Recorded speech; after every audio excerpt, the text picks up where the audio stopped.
Le pont des Corbeaux. Chapitre 7. Secret. Hugo, dimanche 13 février 1944. Une seule journée s'était écoulée depuis que j'avais quitté Lucie, mais je lui avais déjà laissé un message codé, juste pour lui dire que je l'aime. La jeune femme l'avait trouvé le samedi soir et y avait répondu aussitôt. Elle avait dû faire comme moi, anticiper en emmenant notre livre de décryptage et en repérant les pages où se trouvent les mots les plus utilisés. Ce dimanche, en tout début d'après-midi, j'emmène Gustave jusqu'au chalet qui sert de cachette à mon amour avec la jeune femme. Ce dernier ne pensait pas que ce lieu secret était si près du centre-ville, juste un peu plus d'1 kilomètre.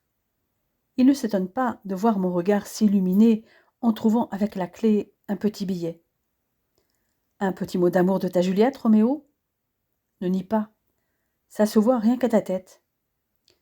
Tu comprendras le jour où tu seras amoureux, Gustave. En tout cas, maintenant, tu sais où se trouve la clé de mon paradis ? Tu as vu que ce n'est pas très loin, à un bon quart d'heure de ton lieu de travail, et dans un endroit discret. À part les traces dans la neige, s'exclame le jeune médecin. Je vois que tu as lu beaucoup de romans d'aventure, plaisantai-je. Tu sais donc quoi faire pour les effacer ? Mais vois-tu, nous ne faisons rien de répréhensible en venant ici, qu'il s'agisse de Lucie et moi, ou de nous deux à cet instant, surtout pour nos compatriotes soldats. Nous rentrons tous les deux dans le chalet. Je commence par faire une petite flambée dans la cuisinière, puis je montre à mon ami l'endroit où il pourra laisser un message à Lucie, en cas d'urgence. Tu le mettras dans cette boîte à sel qui se trouve sur la cheminée. Il faudra aussi que le message soit codé et concis, même s'il ne contient pas d'informations sur les mouvements des troupes allemandes, que tu recueilleras peut-être.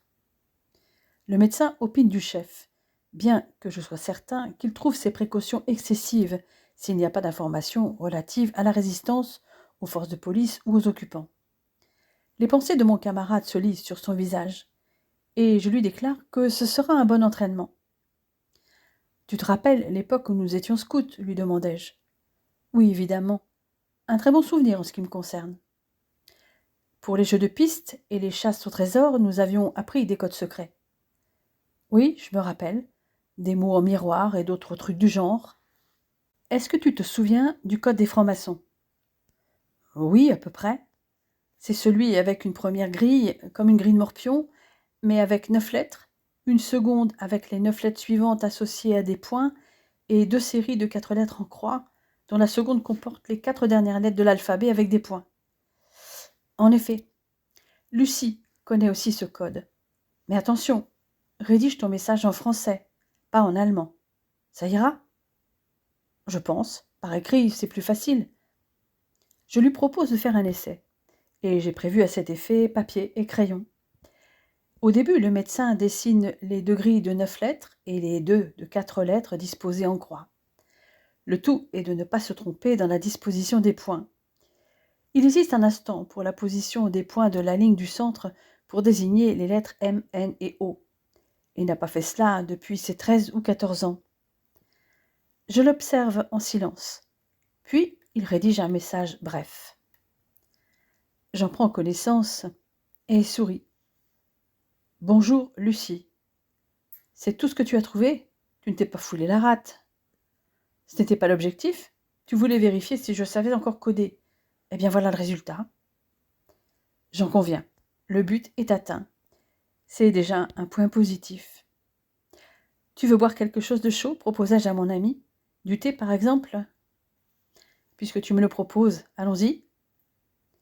J'avais découvert que le chalet est doté d'une citerne avec une pompe, mais il faut la réamorcer. Le plus rapide reste donc la neige à faire fondre dans une casserole sur la cuisinière à bois pour nos 2 bols de thé.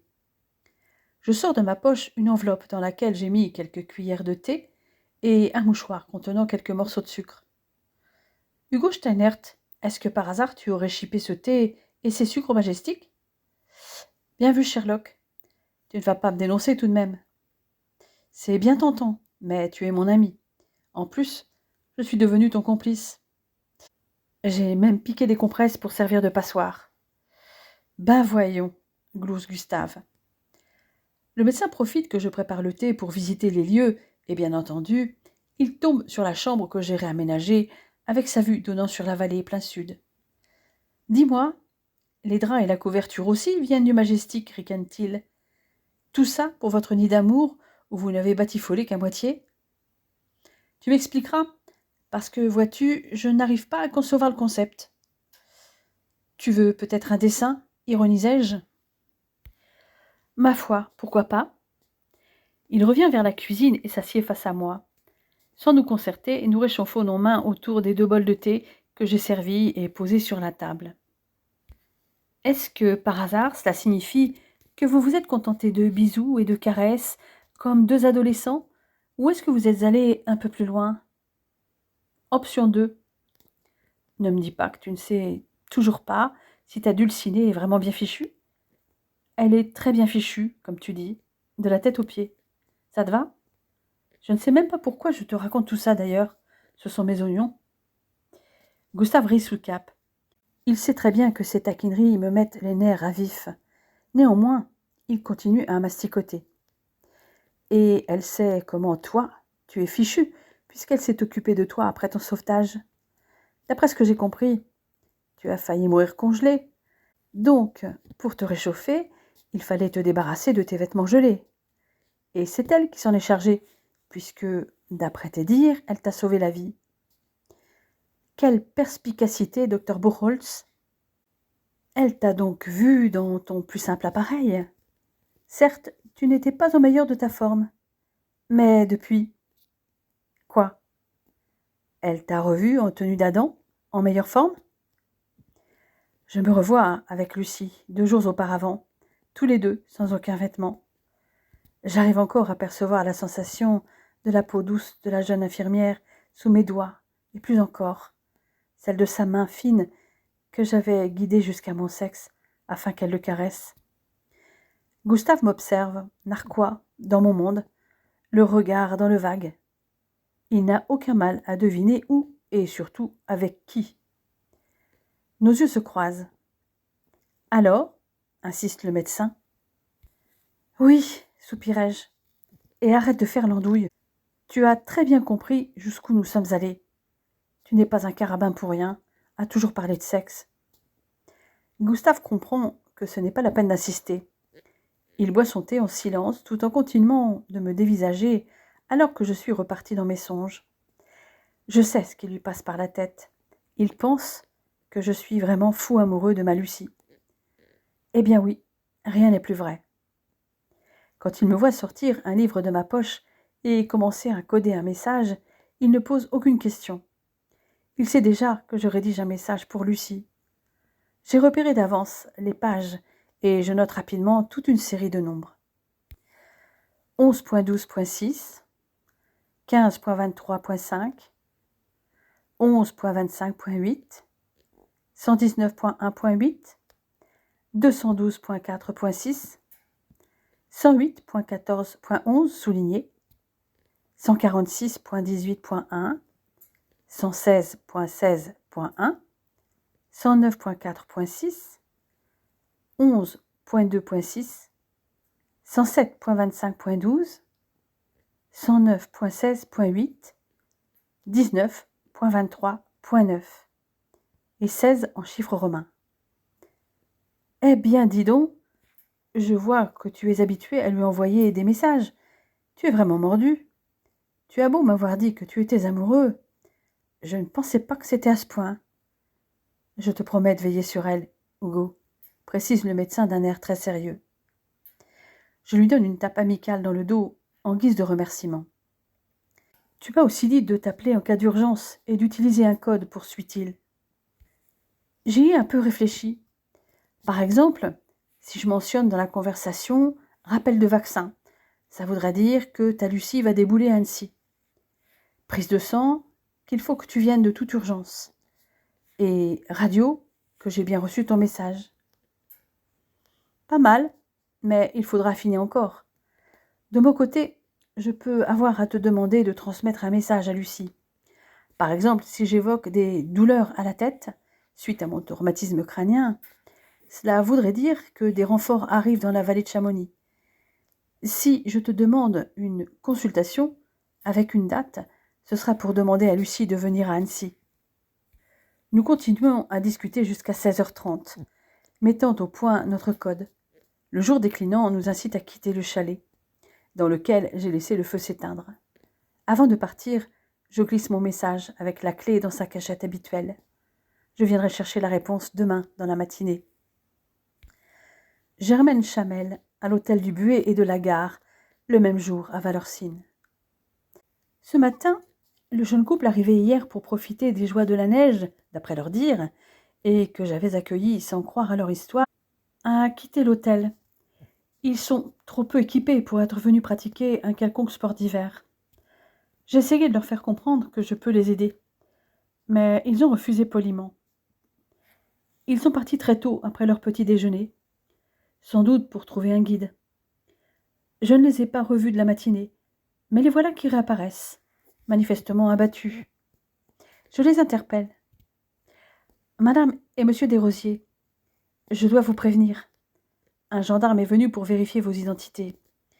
Il a dit vous avoir contrôlé hier à la sortie de la gare. Il semble croire que vos papiers sont des faux. Il va sûrement vérifier auprès de l'administration, et il aura vraisemblablement une réponse officielle dès demain, peut-être même dès ce soir. Si vous avez besoin, je vous le redis, je peux vous aider. » Je vois bien que ces jeunes gens sont inquiets, bien qu'ils fassent tous les efforts possibles pour paraître sereins, mais leur réponse reste la même que la veille. J'ai bien conscience de leur méfiance et je n'insiste pas. Il est logique qu'ils n'accordent pas leur confiance au premier venu, si, comme je le pense, ce sont des Juifs ou des résistants cherchant à fuir vers la Suisse.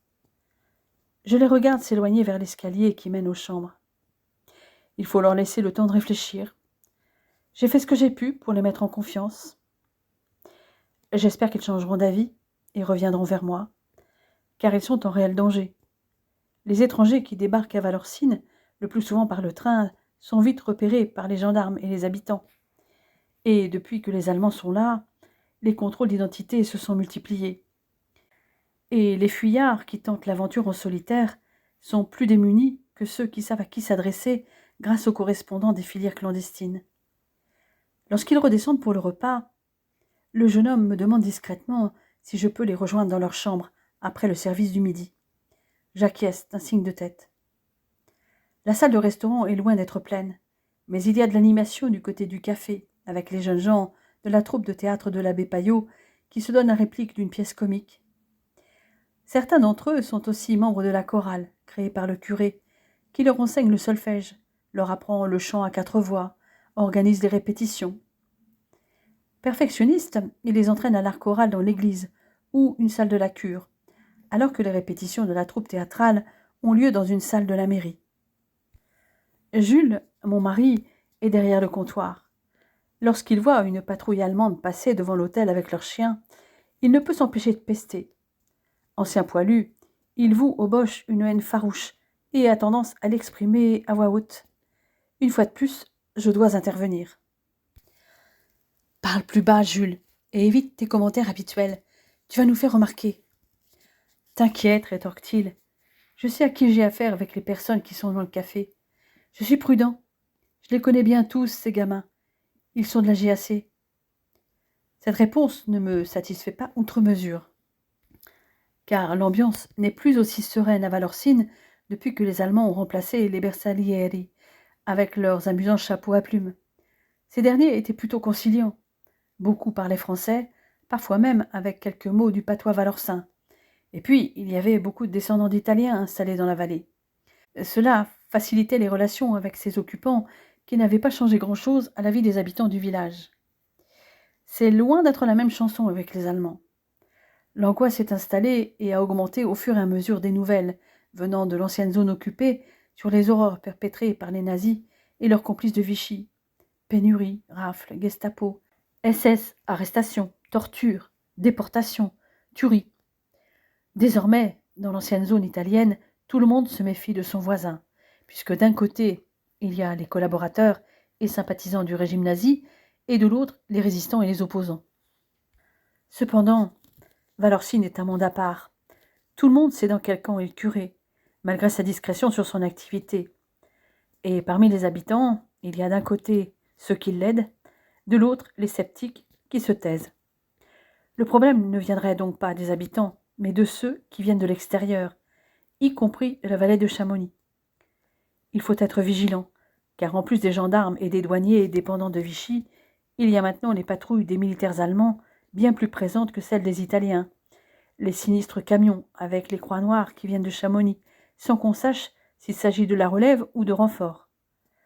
Contrairement aux transalpins qui se fondaient dans la population, les Allemands cherchent en permanence à l'impressionner, en affichant leur puissance et leur perspicacité. Comme convenu avec le jeune homme, je viens frapper à leur porte. Une fois à l'abri des oreilles indiscrètes, ils me racontent leur histoire, et j'avais bien flairé la vérité. Je leur confie à mon tour que j'avais deviné qu'ils cherchaient un moyen de passer en Suisse. J'ai bien vu votre mine déconfite lorsque vous êtes revenu tout à l'heure. Vous n'avez pas trouvé de guide, n'est-ce pas? Non, répond le jeune homme désabusé. Rassurez-vous, comme je vous l'ai dit, je peux vous aider. Je vais revenir avec une personne qui va vous mettre en relation avec un passeur. Et ne vous inquiétez pas, moi comme mon mari, nous détestons les Boches et ce qu'ils vous font subir. Je leur demande de rester dans leur chambre le temps que je contacte la femme qui va prendre le relais. J'envoie mon fils Maurice chercher Jeanne Seidel. Le couple me voit revenir 1 heure plus tard avec une femme à l'accent germanique prononcé. Je vous présente Jeanne. Elle est de Nice et sert d'intermédiaire entre les personnes réfugiées là-bas, cherchant à passer en Suisse, et la filière de Valorcine. La femme leur serre la main. C'est moi qui vais me charger de trouver les bonnes personnes pour vous faire passer, leur explique-t-elle. Je serai de retour vers 16 heures. En attendant, préparez simplement quelques affaires. Gardez le strict minimum. Ça doit tenir dans un sac à dos. Sur ces mots, elle laisse le couple exécuter sa consigne et elle s'absente pour préparer leur fuite. Je suis consciente de l'angoisse des jeunes gens, mais je ne peux rien faire de plus pour eux. Et je dois vaquer à mes occupations habituelles pour ne pas attirer l'attention. J'imagine leur attente insupportable, peut-être le nez collé à la fenêtre de leur chambre. À l'heure dite, Jeanne est de retour avec des instructions précises qui, je le sais pertinemment, viennent de l'abbé Payot. Elle vérifie qu'ils ne sont pas trop chargés. Vous allez devoir marcher assez longtemps, et un sac trop lourd peut entraver votre progression. Par ailleurs, nous allons vous équiper, car vous n'êtes pas très vêtu pour le climat d'ici. C'est d'ailleurs à ça que Germaine a repéré que vous n'étiez pas là pour des vacances, précise-t-elle avec un sourire. Je connais le rituel par cœur. Les 2 jeunes gens vont quitter l'hôtel, suivant la femme qui va les emmener sur la route enneigée, alors que le jour commence à décliner. Ils vont passer un premier hameau. Les températures sont glaciales et les jeunes gens vont sûrement grelotter dans leurs vêtements inadaptés. Après une demi-heure de marche, ils seront arrivés chez leur passeur. Louis Pache, le soir du 13 février 1944. Le curé m'a averti. 2 jeunes gens à faire passer en Suisse dès cette nuit. Rien de neuf, c'est comme d'habitude. À part qu'en ce moment, c'est encore la pleine lune. Il va falloir être prudent. Seul avantage, il fait très froid. Pas un temps à mettre le nez dehors, sauf pour moi et mes fuyards. J'entends toquer à la porte. Les voilà. Jeanne me serre la main et me présente à mes clients comme un guide de la vallée. Aucun nom de famille n'est prononcé par précaution. Les jeunes gens ont l'air surpris. Je me demande à quoi ils s'attendaient. Je crois comprendre quand Jeanne m'explique rapidement la situation. Ils ont dû se faire envoyer sur les roses par certaines personnes plutôt grincheuses. Ce n'est pas mon cas, car les gens me trouvent en général jovial, avec ma petite moustache et mon béret. Ou alors avait-il une image du guide comme un sportif jeune et athlétique? Si c'est ça, je ne suis plus aussi jeune, puisque les gens me donnent généralement entre 40 et 50 ans, ce qui est correct puisque j'en ai 48. Mon épouse, Franceline, prend les choses en main pour la logistique et demande à nos 2 jeunes fils, Michel et André, d'aller chercher de bonnes chaussures pour les 2 jeunes gens. Pendant ce temps, elle leur prépare un bon café et de quoi se restaurer un peu. Tout en discutant avec eux, elle regroupe chaussettes et vêtements chauds, prépare des casse-croûtes et du thé chaud sucré dans des gourdes qu'elle enveloppe dans un lainage. Les jeunes gens semblent surpris par cette gentillesse qui nous paraît naturelle, ou peut-être sont-ils étonnés qu'à aucun moment il n'est question d'argent. Je leur explique grosso modo l'itinéraire qu'ils vont suivre sur une carte. Chalet de Lauria, montagne de Lauria, montagne de Barberine jusqu'au col du Passé. Tous ces noms ne leur évoquent rien. Ce qu'ils retiennent, c'est qu'ils vont marcher toute la nuit. Puis je les envoie se changer dans le pelle. En peu de temps, ils sont équipés de pieds en cap, des chaussures de montagne jusqu'au piolet. Nous partons quand la nuit est complètement tombée. Je les emmène jusqu'au hameau de la villa, puis sur une piste forestière, annonçant que la montée est moins dangereuse de ce côté. Mais jusqu'au chalet, il y a quand même 700 mètres de dénivelé. De jour, ils auraient pu voir les magnifiques paysages de l'Est sur le massif du Mont Blanc.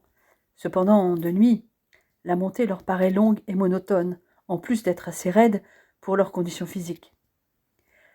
Nous faisons une pause dans un des chalets d'alpage de la Lauria, avant de reprendre notre chemin. Depuis les chalets, le sentier descend en longeant à flanc le côté français de la montagne, jusqu'au col du Passé. Nous devons franchir des corniches, avec le vide en dessous de nous, sauter à certains endroits. Je reste calme et ne cesse d'encourager patiemment la jeune femme. L'aube se lève quand je m'arrête. La vue sur le cirque montagneux des Mossons est grandiose. Mais personne n'y songe, à part moi. Mes deux compagnons sont exténués et dans la capacité d'être sensibles au spectacle de la nature au lever du soleil. Là, devant vous, descendez le long du lac, expliquai-je. Puis vous remontez cette petite gorge sous la tête de la Vedale jusqu'au tunnel. Vous serez alors déjà en Suisse. Mais vous devez éviter les douaniers, sinon ils vont vous renvoyer en France. Vous vous cachez dans le tunnel jusqu'à ce que la patrouille des douaniers suisses soit passée. Ensuite, vous n'aurez qu'à prendre le sentier en zigzag à droite qui descend vers Finot. Là-bas, contactez le prêtre. Il vous évacuera vers un autre canton. Je les laisse avec une tape sur l'épaule et une poignée de main. Je repars vers la montagne de Barberine en leur faisant un dernier signe et un sourire. Ils sont tout près de la Suisse et devraient y parvenir sans trop de difficulté, bien que la jeune femme m'a semblé à bout de force et plus fragile psychologiquement que le jeune homme. Je refais le chemin dans l'autre sens pour rentrer chez moi. À chaque fois, je me pose les mêmes questions. Ont-ils pu passer la frontière? Ont-ils trouvé le curé? Et été sauvés? Que vont-ils devenir? J'en ai conduit des Juifs à la frontière. L'abbé Payot fait toujours appel à ses fidèles, notamment moi et Jules Vouillot, guide également. J'en ai aussi hébergé dans la cachette de mon chalet, notamment l'hiver quand la planque du curé dans le clocher n'est pas utilisable à cause du froid, ou quand il y a déjà des gens dissimulés au presbytère. Mais nous prenons le risque. Nous savons tous ce que nous encourons si nous sommes pris. D'ailleurs, l'abbé Payot lui-même avait été arrêté fin août 1942, comme tous les prêtres catholiques de la région, suspectés d'aider les Juifs. Il n'avait jamais su s'il avait été dénoncé ou si tout simplement son comportement avait été jugé suspect par les autorités. Ses paroissiens avaient manifesté leur désapprobation, ce qui avait incité la justice à être clémente et à le libérer après un mois de prison. J'avais moi-même été dénoncé par un couple que j'avais emmené en montagne pour passer en Suisse. J'y étais allé au culot, arguant que j'avais fait mon métier de guide en conduisant des inconnus pour gagner ma vie et nourrir mes enfants, sans me poser de questions sur les intentions de mes clients. Comme l'abbé, j'avais passé un mois en prison avant d'être relâché. Jules Vouillot aussi avait été arrêté. Il avait été envoyé dans un camp d'internement près de Perpignan, où il était resté 2 mois en novembre et décembre 1942, avant d'être libéré sous caution. Lui aussi avait été dénoncé par 2 douaniers étrangers dont il connaissait les ruses. Ceux-ci mettaient les Juifs en confiance et les dépouillaient de tout ce qu'ils avaient de précieux, argent, or, bijoux, avant de les laisser partir. Alors que Jules, comme moi, ne demandait jamais rien. Le problème était que Jules était allé dire sa façon de penser aux 2 douaniers, qui, ayant découvert de leur côté qu'ils faisaient passer des Juifs en territoire sûr, l'avaient dénoncé aux gendarmes. Je me demande une fois de plus, en redescendant vers Valorcine, si j'aurais été aussi clément que Jules, qui n'avait pas cherché à se venger de ces 2 délateurs, doublés de malandrins. J'en avais souvent débattu avec le principal intéressé et Arsène, lors de veillées entre amis, pendant que les femmes tricotaient au coin du feu. Lucie, la fille de l'Arsène, avait souvent assisté à ces discussions, auxquelles se joignait parfois le curé, qui, bien sûr, ne pouvait qu'approuver l'attitude du Jules.